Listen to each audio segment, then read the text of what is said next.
नमस्कार मेरे प्यारे साथियों, आप सभी का दिल खोल कर स्वागत है एम क्लास यूट्यूब चैनल पर। आज की इस क्लास के अंदर हम किरण प्रकाशी का एक मोस्ट इंपोर्टेंट टॉपिक करने वाले हैं। आज हम इस क्लास के अंदर पढ़ेंगे गोलीय दर्पणों के लिए आवर्धन क्षमता सूत्र। जो आवर्धन क्षमता है गोलीय दर्पणों के लिए, उसका भाई हम क्या है सूत्र व्युत्पन्न करने वाले हैं। मैं प्रूफ आपको करवाऊंगा। तो आज का ये टॉपिक आपके एग्जाम के लिए काफी ज्यादा इंपॉर्टेंट है, क्योंकि यहां से एग्जाम में ऑब्जेक्टिव क्वेश्चन पूछा जाता है और काफी टिपिकल क्वेश्चन बनता है। लेकिन हम बेहद आसान तरीके से आपको इस टॉपिक को क्लियर करवाने वाले हैं। तो इस क्लास को आप शुरू से लेकर अंत तक जरूर देखिएगा। यदि क्लास आपको अच्छा लगे, आपको हमारी मेहनत पसंद आए, तो लाइक और चैनल को भी सब्सक्राइब भी जरूर कीजिएगा। तो स्टार्ट करते हैं आज के सेशन को। देखिएगा ध्यान से। आवर्धन क्षमता हम सूत्र व्युत्पन्न करेंगे। सबसे पहले आपके मन में एक सवाल आना चाहिए, गुरुदेव आवर्धन का मतलब क्या है? आवर्धन का मतलब क्या है? देखिए मैं आपको बताता हूं कि आवर्धन का मतलब क्या होता है। मान के चलिए आपके पास फोन है, आपके दोस्त ने आपके व्हाट्सएप पर एक फोटो डाला जो आपके काम का था, ठीक है। तो आप क्या करते हो, जो आपके काम का फोटो है उसको आप ऐसे उंगलियों से ऐसे उसको क्या है जूम करते हो।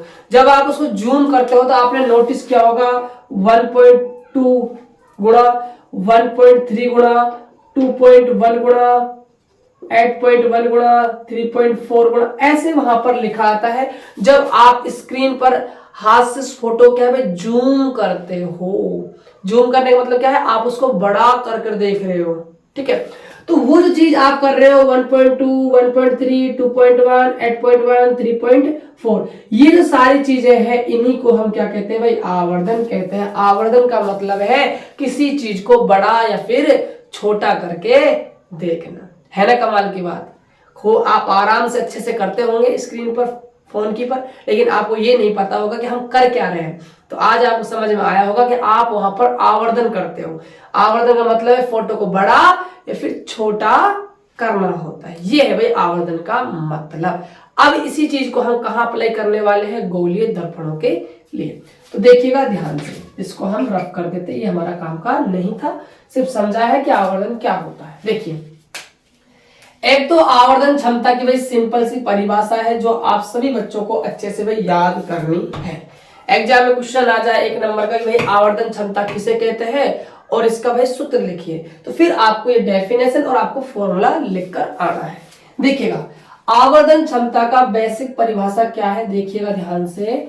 दर्पण से निर्मित प्रतिबिंब की ऊंचाई तथा बिंब की ऊंचाई का अनुपात दर्पण की आवर्धन क्षमता कहलाती है। इसे हम m स्मॉल m से क्या है व्यक्त करते हैं। यानी जो आवर्धन क्षमता है, कोई भी आपका दर्पण है, दर्पण से आपका क्या है प्रतिबिंब बना है, तो जो प्रतिबिंब की जो ऊंचाई है, प्रतिबिंब की ऊंचाई को हम h डैश से व्यक्त करते हैं और जो बिंब की ऊंचाई है उसको हम स्मॉल h से क्या है व्यक्त करते हैं। इन दोनों का जो अनुपात है वो हमारा आवर्धन क्षमता यानी कि m कहलाता है। ये तो है सिंपल परिभाषा। यदि एक नंबर में परिभाषा पूछी जाए तो आपको ये परिभाषा लिखकर आनी है। अब यहां से देखिए आवर्धन क्षमता के तीन फॉर्मूले और हैं। एक फॉर्मूला होता है माइनस का v अपॉन में u, थर्ड फॉर्मूला होता है f अपॉन में f माइनस का u, फोर्थ फॉर्मूला होता है f माइनस का v अपॉन में f। ये चार फॉर्मूले हैं आवर्धन क्षमता के। तो एक फॉर्मूला तो हमने डेफिनेशन से बना लिया और जो तीन फॉर्मूले बच गए अब उनको मैं प्रूफ करवाने वाला हूं। देखिएगा ध्यान से प्रूफ कैसे करना है। सबसे पहले आपको एक डायग्राम बनाना है। ये मान के चलिए आपका क्या है भाई, एक आपका अवतल दर्पण है। चलिए थोड़ा सा जगह का इशू रहेगा, इसको यहाँ पर हम शिफ्ट कर देते हैं। ये आपका है अवतल दर्पण, ठीक है। ये आपका ध्रुव हो जाएगा, यहां आपका मान के चलिए फोकस है। ये है आपका अवतल दर्पण। अब देखिएगा ध्यान से, यहां पर कोई वस्तु रखी हुई है। ये मान चलिए कोई आपकी क्या है वस्तु है जो यहां पर रखी हुई है। वस्तु का नाम है ए बी। मैं वक्रता केंद्र को दिखा नहीं रहा हूं, आप दिखाना चाहो तो दिखा सकते हो, ठीक है, क्योंकि उसका यहाँ पर यूज नहीं है इसलिए मैं उसको दिखा नहीं रहा हूं। अब देखिएगा एक प्रकाश किरण तो हम मुख्य से क्या है समांतर गुजार देंगे। और हमने अच्छे से पढ़ा है प्रतिबिंब बनाने के नियमों में कि जब भी कोई प्रकाश किरण मुख्य अक्ष के समांतर जाती है तो वो हमेशा परावर्तन के नियम की पालना करते हुए फोकस बिंदु से गुजर जाती है। तो ये आपका फोकस से भाई गुजर जाएगा, पहली बात। सेकंड नियम क्या है कि आप जब भी कोई प्रकाश किरण ध्रुव से गुजारते हो तो वो जितने कोण पर आया, मान चलिए थीटा कोण पर आया है, तो परावर्तन नियम का पालन करते हुए थीटा कोण पर क्या है भाई वापस लौट जाएगी प्रकाश किरण। तो ये दोनों प्रकाश किरण कहां पर एक दूसरे को भाई काट रही है परावर्तित, तो ये परावर्तित जो प्रकाश किरणें हैं एक दूसरे को यहां पर भाई काट रही है। तो जहां पर भी ये दोनों परावर्तित किरणें एक दूसरे को काटती है वहां पर प्रतिबिंब का निर्माण होता है। तो इस प्रतिबिंब का नाम दे देते हैं आई डैश, और हमारा क्या है भाई प्रतिबिंब आई है, राइट। ये हमारा बेसिकली क्या है भाई डायग्राम बनकर तैयार हो गया।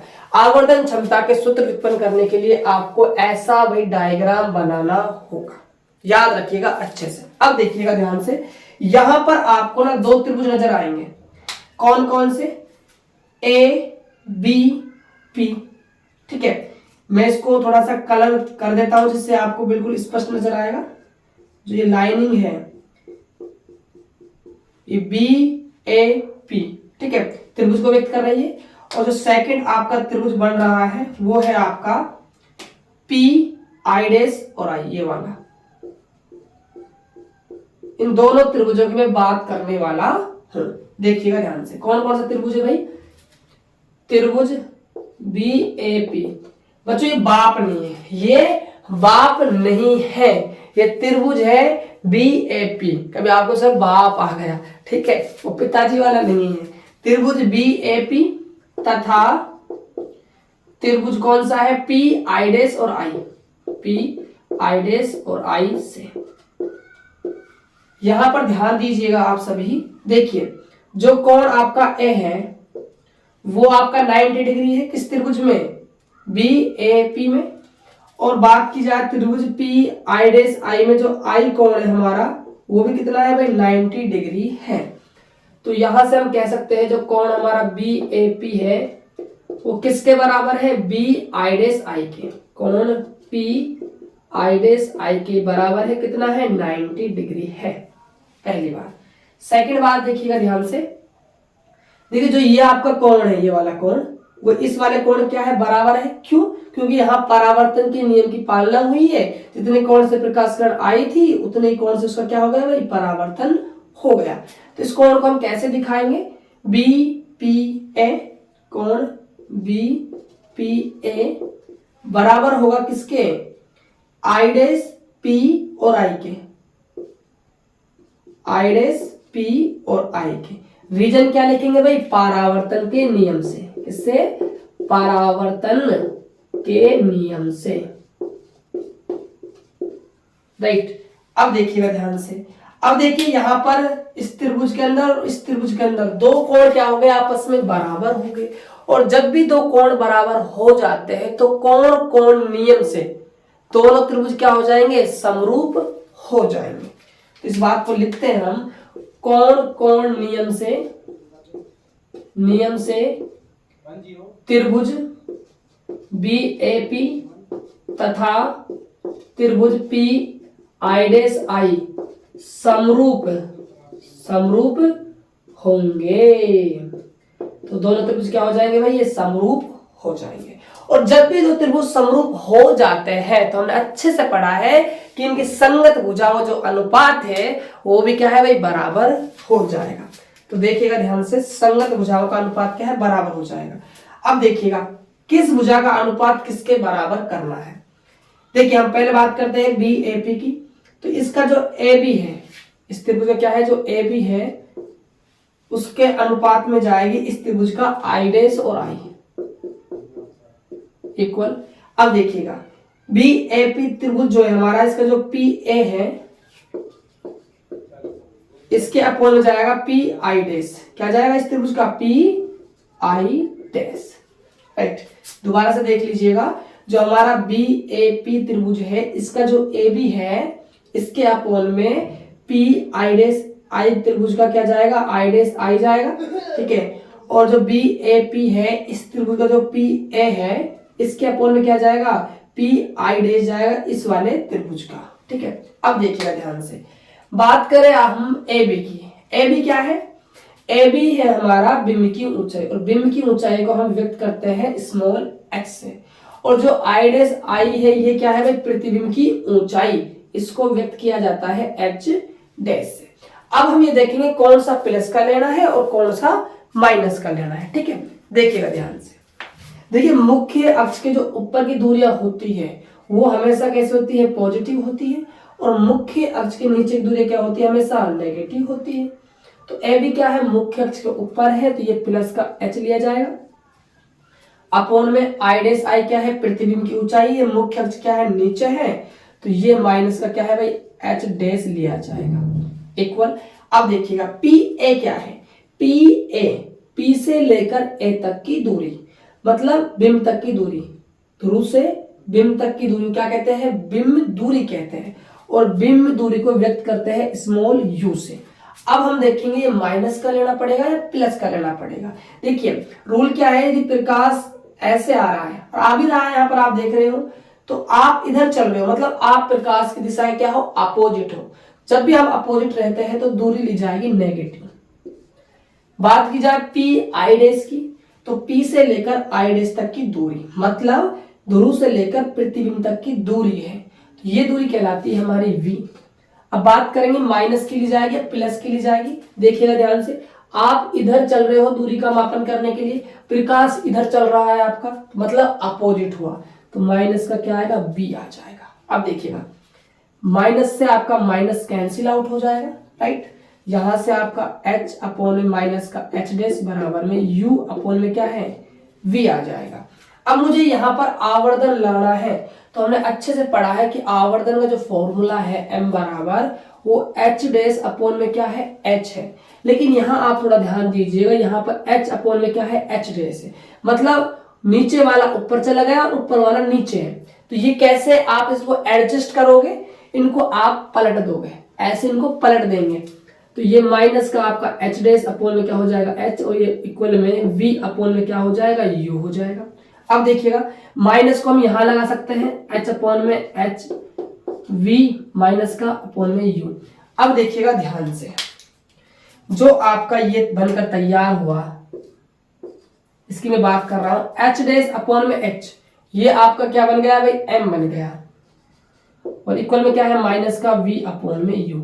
ये भाई आपका एक फॉर्मूला सिद्ध हो गया, ये आपका भाई फॉर्मूला क्या है, सेकंड आपका भाई सिद्ध हो गया। अब हम इस फॉर्मूले को और इसको भी सिद्ध करने वाले हैं।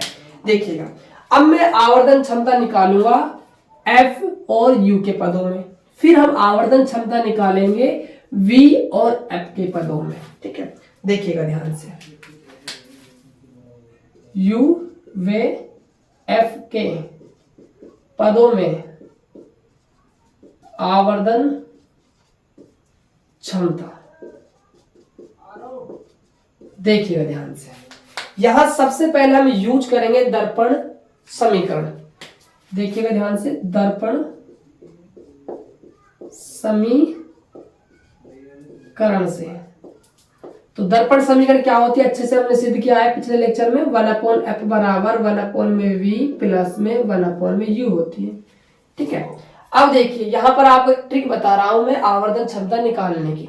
देखिए आप u और f के पदों में यहां पर भी आवर्धन क्षमता निकालोगे, और आप यहां पर v और f के पदों में भी आवर्धन क्षमता निकालोगे, मतलब दोनों में f तो भाई कॉमन है, u और v क्या है, अलग है। जब भी आप u और f के पदों में आवर्धन क्षमता निकालते हो तो आप गुणा करोगे u से, और जब भी आप v और f के पदों में निकालोगे तो आप गुणा करोगे v से। ये ट्रिक है याद रखने की। ठीक है, तो देखिए मैं यहां पर u से गुणा करूंगा, u से गुणा करने पर, देखिएगा ध्यान से, तो u से गुणा करेंगे तो u अपोन में f, u अपोन में v प्लस में u अपोन में u, यहां से u अपोन में f, u अपोन में v, और देखिए u से u हमारा कैंसिल आउट हो जाएगा, यहां आ जाएगा भाई 1 निकल कर। ठीक है, अब देखिएगा ध्यान से, हम अभी जस्ट आवर्धन क्षमता निकाले हैं कि जो हमारा m होता है वो माइनस का v अपोन में क्या है, u होता है। ठीक है। तो ऐसा करते हैं, एडजस्ट करते हैं चीजों को। एक को मैं यहाँ पर लाता हूँ, ठीक है। तो यहाँ पर क्या हो जाएगा, u अपॉन में v बराबर में u अपॉन में f माइनस का 1 हो जाएगा, ठीक है। अब देखिए u अपॉन में v, यहां से हमारा एलसीएम आ जाएगा f निकल कर, तो यहां से u माइनस का क्या हो जाएगा, f हो जाएगा। अब देखिए मुझे आवर्धन लाना है, मुझे क्या लाना है, आवर्धन लाना है। तो मुझे माइनस का v अपॉन क्या बनाना होगा, u बनाना होगा, ठीक है।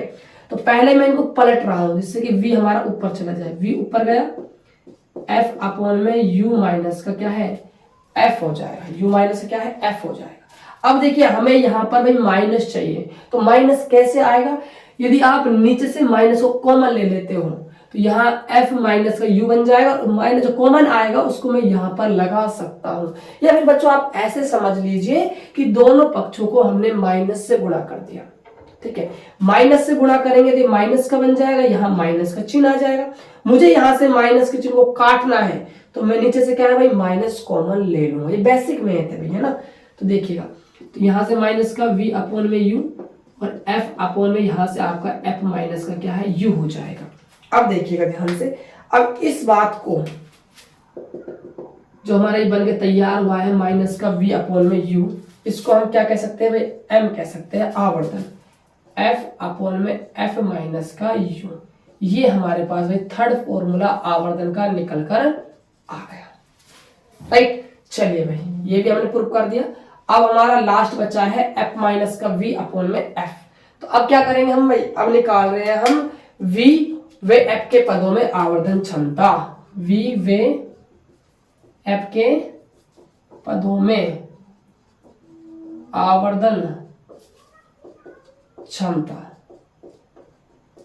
देखिए बात करेंगे हम दर्पण सूत्र की या दर्पण समीकरण की। दर्पण समीकरण से तो क्या है भाई समीकरण, 1 अपॉन में f बराबर 1 अपॉन में v प्लस में 1 अपॉन में u है। अब मैं v और f के पदों में आवर्धन निकाल रहा हूं तो मैं किससे गुणा करूंगा भाई, v से गुणा करूंगा, ठीक है। तो देखिएगा v से गुणा करने पर, v से गुणा करने पर, अब v से गुणा करते हैं तो यहां पर क्या होगा, v अपॉन में f, यहाँ v अपॉन में v प्लस v अपॉन में u हो जाएगा, इतना हो जाएगा। अब देखिएगा आगे, देखिए v से आपका जो v हो कैंसिल आउट हो जाएगा, वन यहाँ v अपॉन में आपका v अपॉन में f, 1 प्लस में v अपॉन में क्या है, u हो जाएगा, राइट। अब देखिएगा ध्यान से, मैं 1 को इधर लाता हूं तो v अपॉन में u बराबर में v अपॉन में f माइनस का 1 हो जाएगा, ठीक है। यहां से हम एलसीएम लेते हैं तो v माइनस का f अपॉन में क्या है हमारा f बन जाएगा, ठीक है।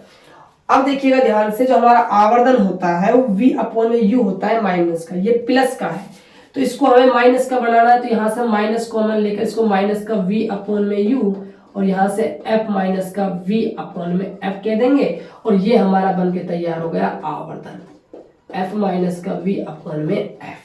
तो ये हमारा भाई क्या निकल कर आ गया, फोर्थ फॉर्मूला हमारा निकल कर आ चुका है। ये हमारा फोर्थ फॉर्मूला आ चुका है। अब देखिएगा ध्यान से, अब हम बात करेंगे इसके उस टॉपिक की, इसी आवर्धन के अंदर है। ये तो हमने फॉर्मूले ड्रॉ किया है सारे सारे, लेकिन क्वेश्चन कहां से बनकर आता है वो चीज इंपॉर्टेंट है। अब हम उसको भाई अच्छे से क्लियर करने वाले हैं। अब हम यहाँ पर पढ़ेंगे आवर्धन के प्रकार। क्या पढ़ेंगे बच्चों, आवर्धन के प्रकार। आवर्धन के प्रकार, देखिए आवर्धन में 2 प्रकार का होता है। आवर्धन क्या है, 2 प्रकार का होता है। कौन कौन सा, एक तो हमारा आवर्धन होता है धनात्मक, एक हमारा आवर्धन होता है ऋणात्मक। 2 प्रकार के हमारे आवर्धन होते हैं, धनात्मक और ऋणात्मक।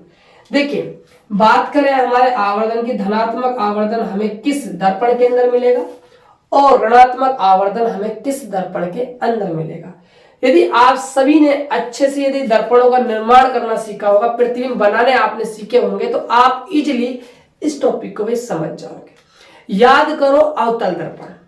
जब हमने अवतल दर्पण से प्रतिबिंबों का निर्माण किया था तो वहां पर हमने 6 कंडीशन पढ़ी थी, याद होगी सभी को, जिनमें क्या था 5 कंडीशनों में जो प्रतिबिंब बन रहा था वो मुख्य अक्ष के नीचे बन रहा था, और एकमात्र ऐसी कंडीशन थी जिसमें क्या है भाई, प्रतिबिंब क्या है मुख्य अक्ष के ऊपर बन रहा था, यहां पर पीछे की तरफ। कहां पर? पीछे की तरफ। आप सभी को याद होगा। अब देखिए आवर्धन क्षमता है क्या? प्रतिबिंब की ऊंचाई बटे में बिंब की ऊंचाई। अब देखिएगा 5 कंडीशन की मैं बात करूं अवतल दर्पण के अंदर, तो बिंब ऊंचाई तो भाई ऑल पॉजिटिव है, चाहे आप अवतल की बात करो चाहे आप उत्तल की बात करो, लेकिन जो प्रतिबिंब ऊंचाई है 5 कंडीशनों में क्या है भाई, नीचे है। एक कंडीशन दर्पण के पीछे क्या है, मुख्य अक्ष के ऊपर है। तो हम यहां से कह सकते हैं कि धनात्मक यदि हम बात कर रहे हैं, ठीक है, धनात्मक यदि हम बात कर रहे हैं तो यहाँ पर एक कंडीशन जिसके अंदर क्या है, आवर्धन क्षमता भाई धनात्मक होगी, अन्यथा 5 कंडीशन के अंदर क्या है भाई, ऋणात्मक होगी। पहली बात। अब मैं बात करता हूं उत्तल दर्पण की। उत्तल दर्पण के अंदर जब हमने प्रतिबिंबों का निर्माण किया था तो वहां पर 2 केस पड़े थे। पहला केस था कि जब वस्तु कहां रखी हो, अनंत पर रखी हो। दूसरा केस था जब वस्तु अनंत और ध्रुव के बीच में रखी हो। तो वहां आप सभी ने नोटिस किया होगा जो प्रतिबिंब बनते थे एक फोकस पर और एक यहाँ पर P और F के बीच में बनता था, वस्तु से क्या छोटा बनता था और मुख्य अक्ष के ऊपर बनता था। तो हम कह सकते हैं कि धनात्मक की यदि हम बात करें तो उत्तल दर्पण के लिए, किसके लिए, उत्तल दर्पण के लिए जो आवर्धन क्षमता है वो हमेशा कैसी होगी भाई, धनात्मक होगी। उत्तल दर्पण की मैं बात कर रहा हूं। और वो जो बनने वाला जो प्रतिबिंब है वो कैसा बनेगा भाई, आभासी बनेगा। कैसा बनेगा, आभासी बनेगा। इस बात को आप अच्छे से भाई याद रख लीजिएगा, ठीक है। यहां पर एक केस है, तो यहां से हम ये निष्कर्ष निकाल सकते हैं कि जो हमारा अवतल दर्पण है उसके लिए भाई एक कंडीशन, कौन सी, फर्स्ट थर्ड फोर्थ सिक्स कह दीजिए, 6 कंडीशन जो हमारी है, ठीक है, 6 जो कंडीशन है उसके अंदर बात की जाए तो अवतल दर्पण के लिए भाई जो आवर्धन क्षमता है वो कैसी होगी भाई, पॉजिटिव होगी। पॉजिटिव होगी। यदि आवर्धन क्षमता धनात्मक है तो जो बनने वाला जो प्रतिबिंब है वो कैसा बनता है भाई, आभासी बनता है, आभासी बनता है, राइट। अब बात करते हैं कि आवर्धन क्षमता कब ऋणात्मक होती है और किस दर्पण के लिए होगी। तो ऋणात्मक कब होगी, जब भाई h डैश अपॉन h का मान क्या आ जाए, माइनस का आ जाए। तो अवतल दर्पण ही है ऐसा, इसमें 5 कंडीशन में क्या है भाई, नीचे बनता है। तो ऋणात्मक जो आवर्धन क्षमता देगा वो हमारा सिर्फ कौन सा दर्पण होगा, अवतल दर्पण ही होगा। ये आपको भाई याद रखना है। और अवतल दर्पण हमेशा कैसा प्रतिबिंब बनाते हैं भाई, वास्तविक बनाते हैं। कैसे बनाते हैं, वास्तविक बनाते हैं। यहाँ पर जो प्रतिबिंब बनेंगे वो वास्तविक बनेंगे। तो आप हमेशा याद रखिएगा यदि आपका आवर्धन क्षमता नेगेटिव आ रहा है तो जो बनने वाला जो प्रतिबिंब है वो वास्तविक बनेगा और वो आपका दर्पण कौन सा होगा भाई, अवतल दर्पण होगा। यदि आपका आवर्धन क्षमता धनात्मक आ रहा है तो यहां पर पॉसिबिलिटी है कि वो उत्तल भी हो सकता है और वो अवतल भी हो सकता है।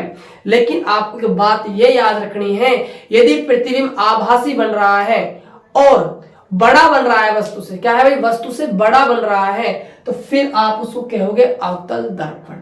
क्योंकि जो कंडीशन 6 है ना उसके अंदर जो प्रतिबिंब बनता है वो आभासी तो बनता है लेकिन आपने नोटिस किया हो तो वस्तु से क्या है, बड़ा बनता है। लेकिन उत्तल दर्पण भी हमें आभासी दे रहा है, लेकिन यहां पर दोनों केसों के अंदर जो प्रतिबिंब बन रहा है वस्तु का वो क्या है, छोटा बन रहा है। ये है बेसिक कॉमन सी बात जो आपको भाई फर्क दिखाएगी उत्तल दर्पण और अवतल दर्पण के अंदर। ओके, चलिए इसके अंदर एक और पॉइंट है जो काफी अच्छा पॉइंट है और ये क्लियर होना बेहद आवश्यक भी है। देखिएगा, यदि आपका जो आवर्धन है, मोड के अंदर ले रहा हूं परिमाण के अंदर, यदि आवर्धन का मान 1 से ज्यादा हो या आवर्धन का मान 1 हो या फिर आवर्धन का मान क्या हो, 1 से छोटा हो।